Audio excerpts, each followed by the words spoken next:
Pourquoi est-ce que nous restons avec un pervers narcissique ou une perverse narcissique? Pourquoi? Qu'est-ce qui se joue vraiment?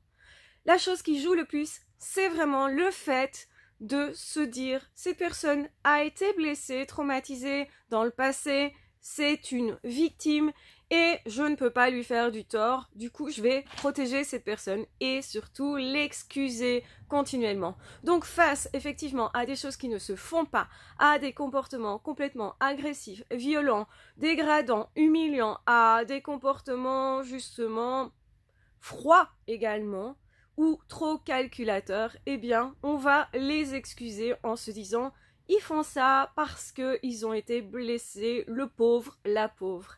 Et donc, du coup, on se dit aussi, moi, je peux supporter. Généralement, la personne qu'ils choisissent pour être en couple, ou pour être en amitié, ou pour exploiter au niveau du travail, ça va être surtout des personnes sympas, des personnes empathiques, des personnes qui veulent vraiment aider, aimer les autres, et qui ont un petit peu cette idée que c'est bien d'aider les autres, que, en fait, on devrait tous s'entraider. Ce sont un peu des personnes qui ont des idéaux, et des idéaux, on va dire, humanitaires, donc des idéaux de partage, des idéaux d'amour, de connexion à l'autre, qui mettent justement beaucoup de soin à entretenir leur amitié, leur amour, à se remettre beaucoup en question et à prendre beaucoup sur soi. Donc ce sont des personnes qui ont déjà traversé des épreuves, qui savent traverser les épreuves, qui savent tenir le coup et qui du coup excusent beaucoup plus l'autre en se disant c'est rien, c'est juste une crise passagère de couple, d'amitié ou au niveau du travail, bref, relationnel, et donc je dois juste passer au-dessus et je sais que derrière, possiblement, on peut créer une belle relation, surtout quand il y a eu quelque chose avant. Et c'est pour ça qu'ils vont nous jouer une grande scène au tout début en nous faisant croire qu'il y a vraiment beaucoup d'amour ou d'amitié ou que vraiment on a un grand projet professionnel. Bref, ils vont nous faire rêver pour qu'on mette l'énergie à les excuser.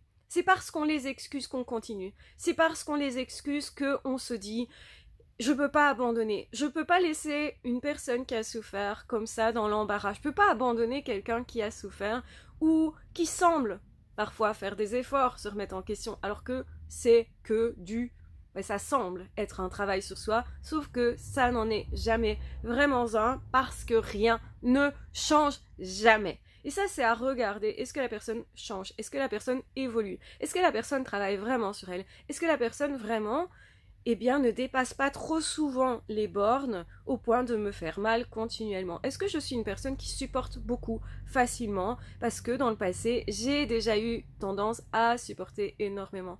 Et si la réponse est oui, attention à vous, vous êtes quelqu'un d'empathique, attention à vous, vous savez que justement c'est comme ça qu'ils vont rentrer dans votre vie et que vous allez toujours trouver un moyen de croire encore à ce rêve parce que vous êtes très rêveur, ou d'excuser la personne parce que vous êtes très empathique, ou justement un peu des deux, et généralement c'est les deux qui jouent, et donc vous allez continuer dans quelque chose qui est complètement anormal, parce que vous pensez que pour créer un couple, il faut dépasser des étapes, des épreuves. Et c'est vrai la plupart du temps, mais quand il n'y a que des étapes, que des épreuves, c'est complètement anormal et vous ne devriez pas continuer.